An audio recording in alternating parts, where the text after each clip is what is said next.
ओम शांति। आज बाबा के 30 तारीख के ईश्वरीय महावाक्य हैं। मीठे बच्चे, तुम्हें रूहानी पंडा बन यात्रा करनी और करानी है। याद ही तुम्हारी यात्रा है, याद करते रहो तो खुशी का पारा चढ़े। प्रश्न पूछते हैं बाबा आज, निराकारी दुनिया में जाते ही कौन से संस्कार समाप्त हो जाते और कौन से संस्कार रह जाते हैं?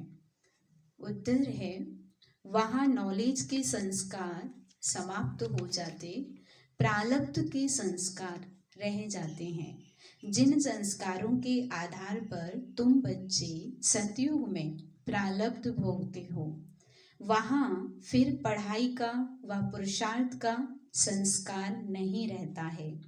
प्रारब्ध मिल गई, फिर ज्ञान खत्म हो जाता है।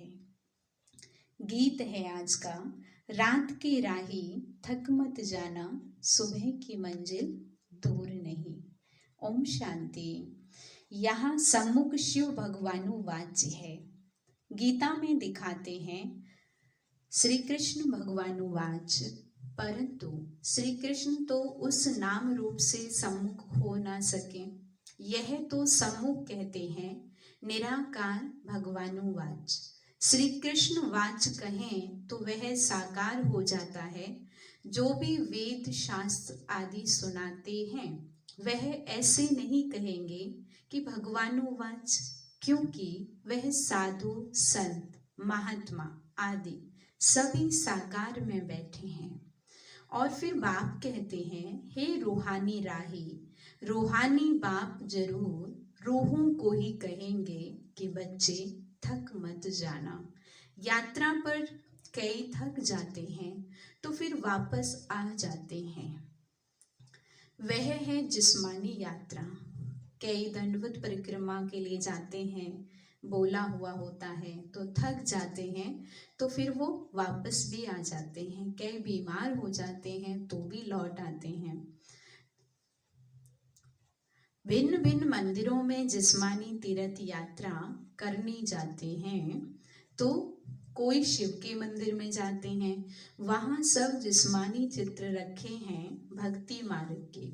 यह तो सुप्रीम रूह परम पिता परमात्मा आत्माओं को कहते हैं, हे बच्चे, अब मुझ एक के साथ बुद्धि का योग लगाओ, और ज्ञान भी देते हैं। तीर्थों पर परम पिता परमात्मा आत्माओं को कहते हैं, वहां भी ब्राह्मण लोग बैठे हुए हैं। तीर्थों पर जब जाते हैं कथा कीर्तन करते हैं। तुम्हारी तो एक ही सत्यनारायण की कथा है, नर से नारायण बनने की। तुम जानते हो, पहले स्वीट होम में जाएंगे, फिर विष्णुपुरी में आएंगे। इस समय तुम हो ब्रह्मापुरी में। इसको पियर घर कहा जाता है। तुमको जेवर आदि कुछ नहीं है, क्योंकि तुम पियर घर में हो। तुम जानते हो ससुर घर में हमको अपार सुख मिलने हैं। यहाँ कलयुगी ससुर घर में तो अपार दुख है। तुमको तो जाना है उस पार सुख धाम में। यहाँ से ट्रांसफर होना है। बाप सभी को नैनों पर बिठाकर ले जाते हैं।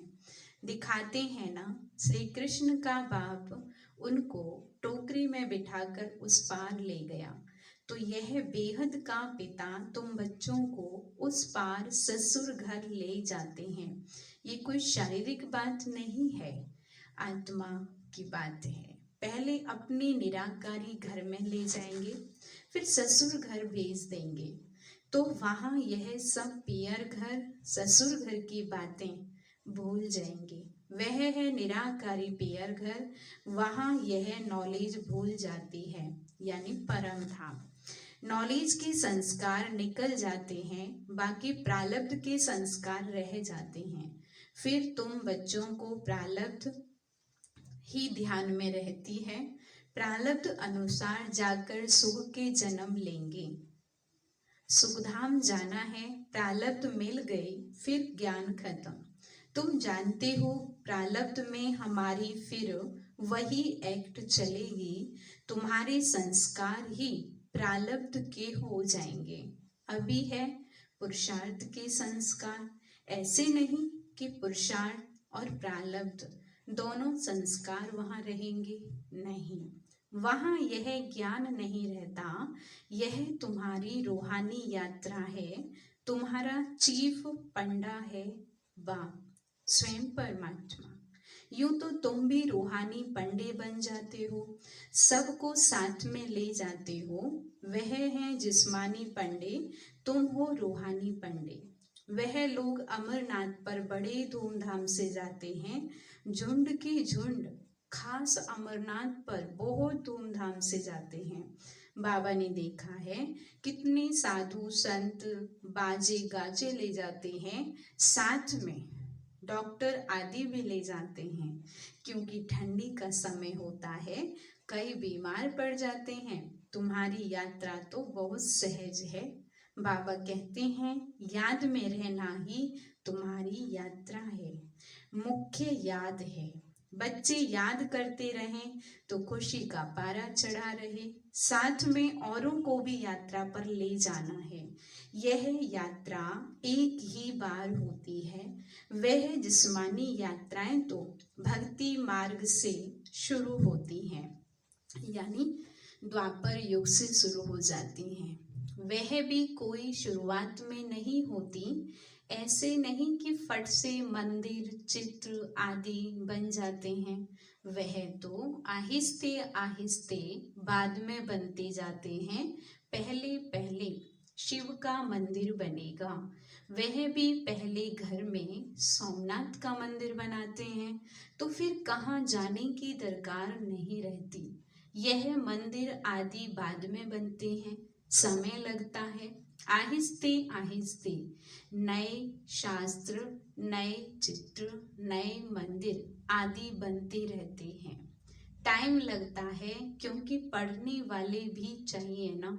मठ आदि जब वृत्ति को पाएंगे, फिर विचार होगा शास्त्र बनाए, तो इतने तीर्थ स्थान बने, मंदिर बने, चित्र बने, टाइम लगता है ना।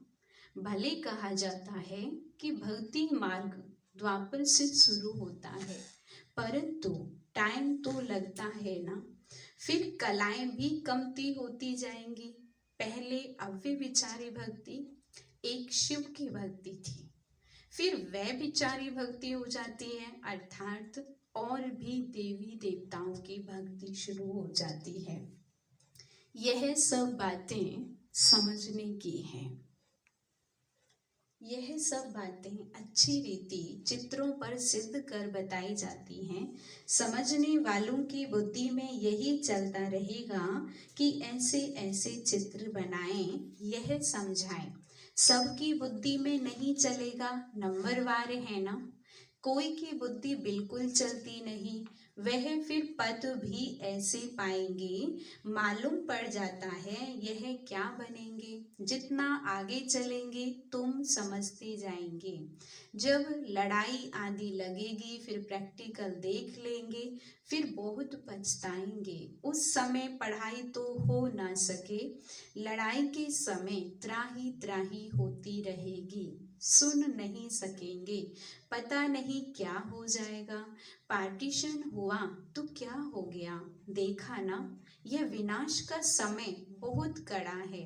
हाँ, बाकी साक्षात्कार आदि बहुत होंगे, जिससे जान जाएंगे यह कितना पढ़ा है। बहुत पछताएंगे भी और साक्षात्कार होंगे। देखो, तुमने पढ़ाई छोड़ दी, तब यह हाल हुआ है। धर्मराज साक्षात्कार कराने के सिवाय सजाएं कैसे देंगे। सब साक्षात्कार कराएंगे, फिर उस समय कर कुछ नहीं सकेंगे, कहेंगे हाय तकदीर, तदबीर का समय तो गया।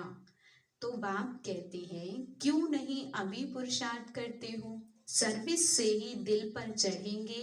बाप कहेंगे यह बच्चे अच्छी सर्विस करते हैं।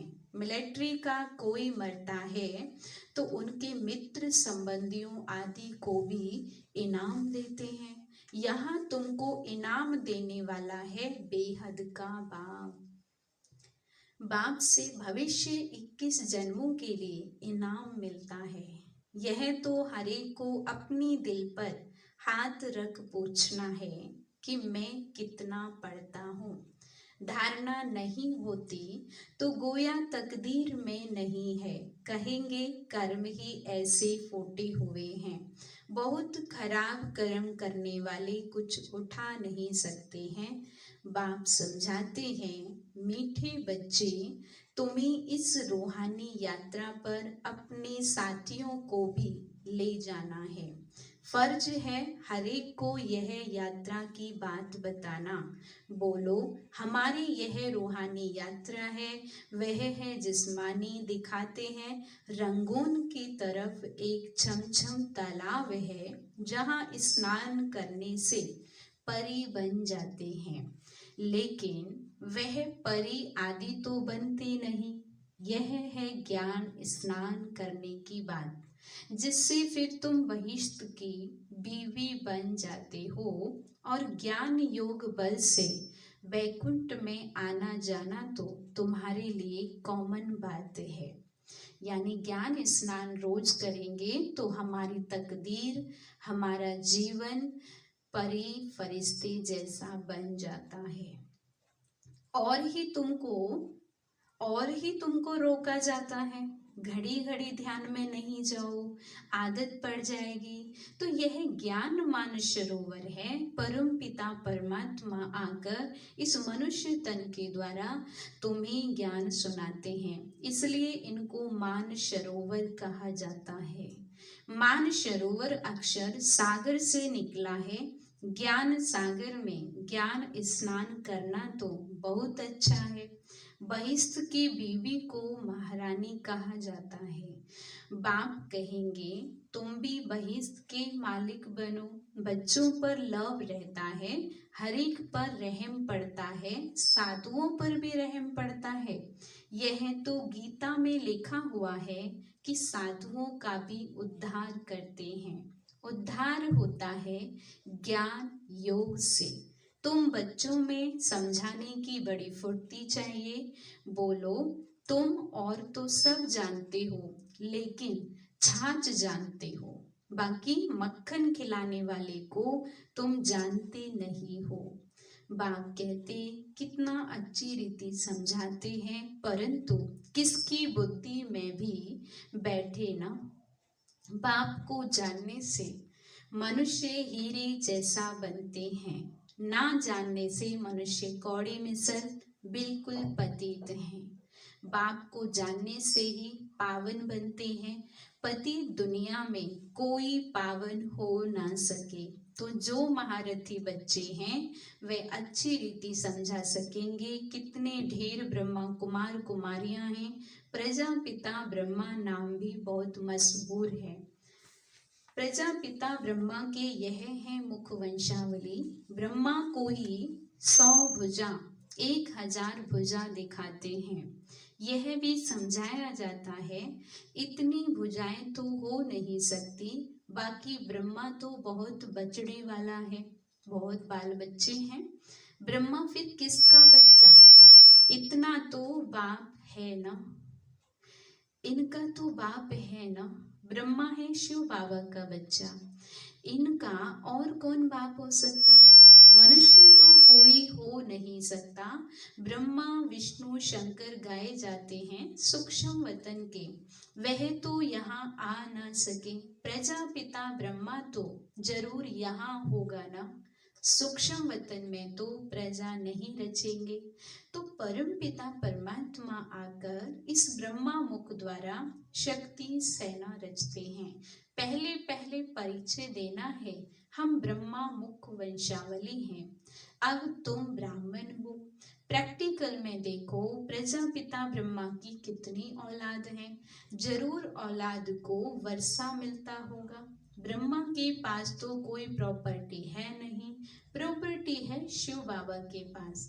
ब्रह्मा वल्द शिव, बेहद के बाप से ही वर्षा मिलता है। ब्रह्मा द्वारा शिव बाबा बैठ पढ़ाते हैं, हमको दादे का वर्षा मिलता है। बाबा समझाते तो बहुत हैं, परंतु योग नहीं, कायदे पर नहीं चलते, तो बाप भी क्या करें। बाप कहते हैं इनकी तकदीर।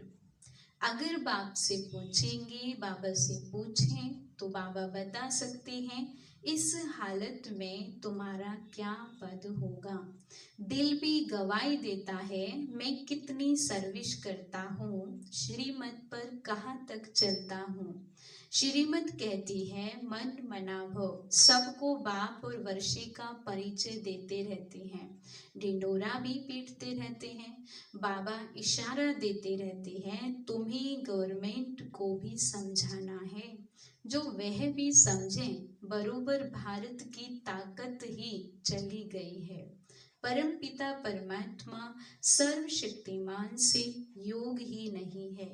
इनसे तुम योग लगाते हो तो एकदम विश्व के मालिक बनते हो, माया पर भी तुम जीत पाते हो। ग्रस्त व्यवहार में रहते माया पर जीत पानी है। हमारा मददगार स्वयं बाप है, परमात्मा है। कितना समझाया जाता है, धारणा करनी चाहिए। बाबा ने समझाया है धन दिए धन ना खुटे, सर्विस करेंगे तब बाबा की दिल पर चढ़ सकेंगे, नहीं तो इम्पॉसिबल है। इसका मतलब यह नहीं कि बाबा प्यार नहीं करते, बाबा प्यार सर्विसेबल को करेंगे। मेहनत करनी चाहिए, सबको यात्रा लायक बनाते हैं। मन मनाभव, यह है रूहानी यात्रा। मुझे याद करो तुम मेरे पास पहुंच जाएंगे। शिवपुरी में आकर फिर विष्णुपुरी में चले जाएंगे।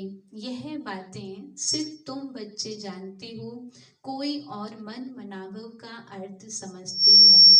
पढ़ते तो बहुत हैं, बाबा महामंत्र देते हैं मुझे याद करो तुम विक्रमाजीत बन जाएंगे। अच्छा, मीठे मीठे सिकील दे बच्चों प्रति माता पिता बाप दादा का याद प्यार और गुड मॉर्निंग।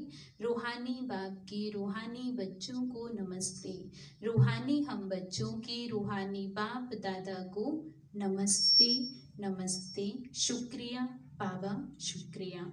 धारणा के लिए मुख्य सार है, इसमें फर्स्ट पॉइंट है ज्ञान स्नान करना है, प्यार से सर्विस कर बाप के दिल तख्त पर बैठना है, पुरुषार्थ के समय में अलबेला नहीं बनना है।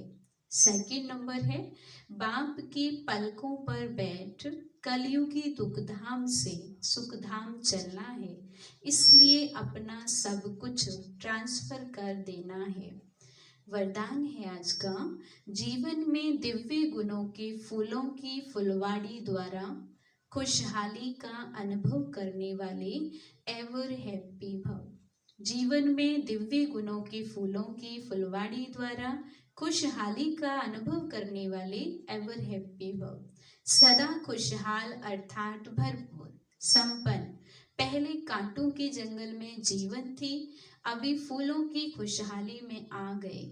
सदा जीवन में दिव्य गुणों की फूलों की फुलवाड़ी लगी हुई है, इसलिए जो भी आपके संपर्क में आएगा उसे दिव्य गुणों के फूलों की खुशबू आती रहेगी और खुशहाली देख करके खुश होंगे, शक्ति का अनुभव करेंगे।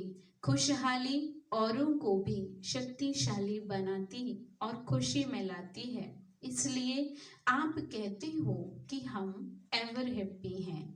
स्लोगन है आज का, मास्टर सर्वशक्तिमान वह हैं जो माया के बुदबुदों से डरने के बजाय उनसे खेलने वाले हैं। मास्टर सर्वशक्तिमान वह हैं जो माया के बुदबुदों से डरने के बजाय उनसे खेलने वाले हैं। ओम शांति।